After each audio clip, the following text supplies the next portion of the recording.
Gingerbread Baby by Jan Brett.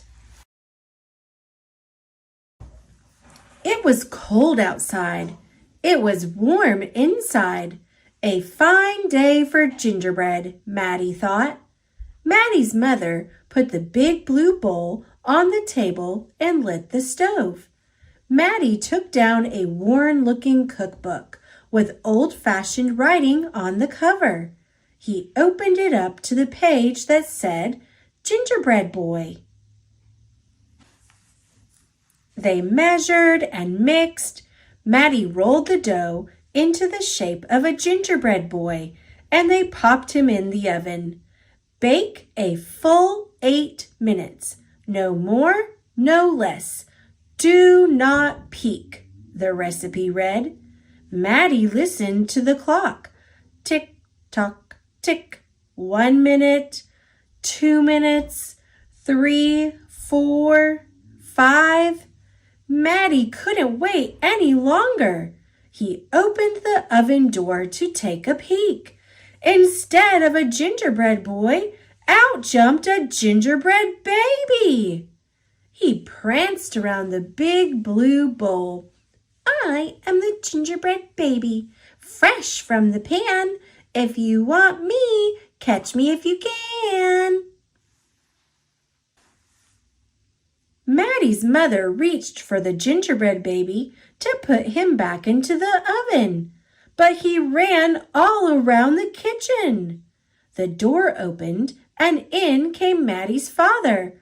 What's that delicious smell? He asked as the gingerbread baby tumbled through his legs and outside into the yard. He ran by the tabby cat. She twitched her tail and sprang at him. They rumbled and tumbled, but the gingerbread baby came out on top. He ran toward the garden wall. The dog caught a whiff of tasty ginger and sniffed along behind him. But the gingerbread baby was halfway up when the dog caught up.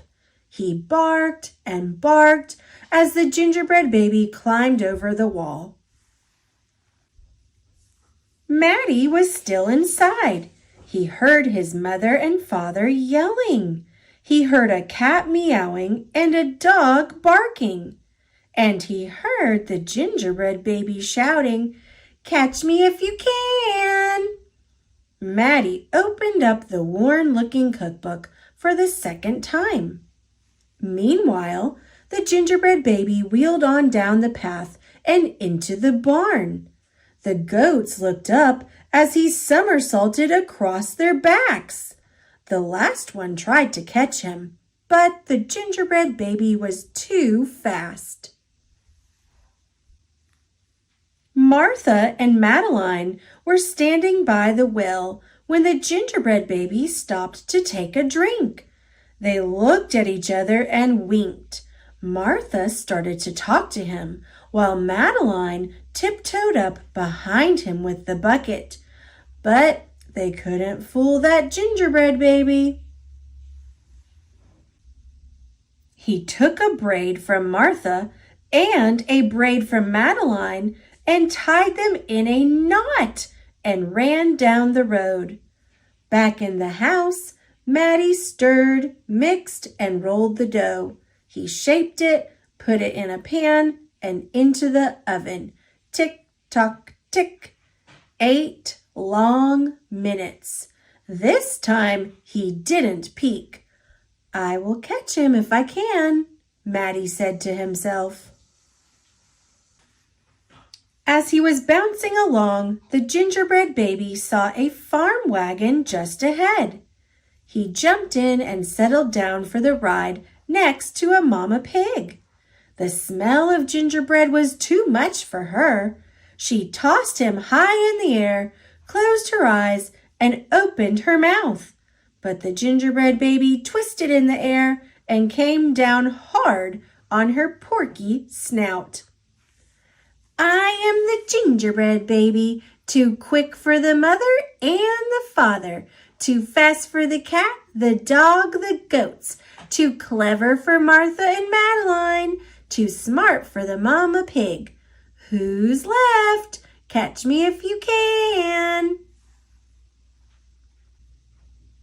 Feeling smug, the gingerbread baby strolled along by himself until he came to a bridge that crossed over to the village. Just as he got to the middle, he heard running feet behind him and saw a crowd of villagers ahead of him. The gingerbread baby was trapped. He jumped up onto the railing, backflipped through the air, and landed on a chunk of ice floating down the river. The ice bobbed along with the gingerbread baby dancing on top and singing in a loud voice, "Look at me, and what do you see? The best gingerbread baby ever!" Until his feet got cold and he jumped ashore. Who was that watching from the trees? It was the fox. He crept up behind the gingerbread baby, ready to eat him up.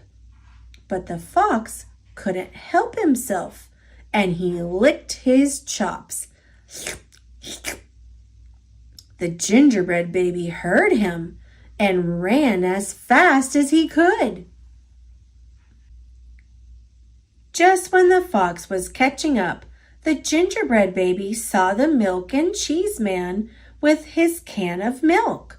The perfect hiding place, he thought. He lifted the lid and lowered himself inside. He was so pleased that he sang at the top of his gingerbread voice, "Ha ha, hee hee, you'll never find me. I'm the gingerbread baby, catch me if you can." The milk and cheese man heard the gingerbread baby's voice. "Who is meddling in my milk?" he shouted, and lifted the lid. But the gingerbread baby was ready. He jumped up and tweaked his nose. Now, the milk and cheese man, the fox, the villagers, the mama pig, Martha and Madeline, the bleating goats, the barking dog, the meowing cat, the father and the mother were all after the gingerbread baby and getting closer, and he knew it. The brash baby was not as peppy and proud as he had been. He sniffed a familiar smell and followed his nose into the woods. He couldn't believe what he saw. There, in the middle of a clearing, was a gingerbread house, frosted with sugar, covered with candy, and doors with peppermint handles wide open. The gingerbread baby clapped his hands with glee and ran inside. In a tick-tock-tick, everyone arrived in the clearing, but all they found were a few bits of frosting, a peppermint candy, and some crumbs. The father exclaimed, "The gingerbread baby has finally met his match." "I wonder who it was," the mother said. "Let's go home and tell Matti." "Hello, Matti," his father said when they got home. "We never did catch the gingerbread baby. All we found were some crumbs in the snow." "I see you have been busy," his mother said, looking at the gingerbread house Matti was holding.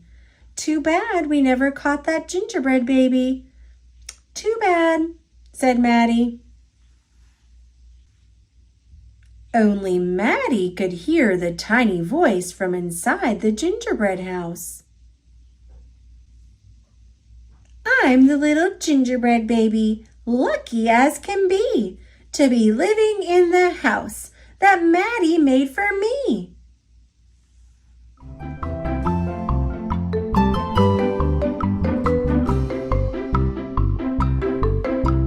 Thanks for watching.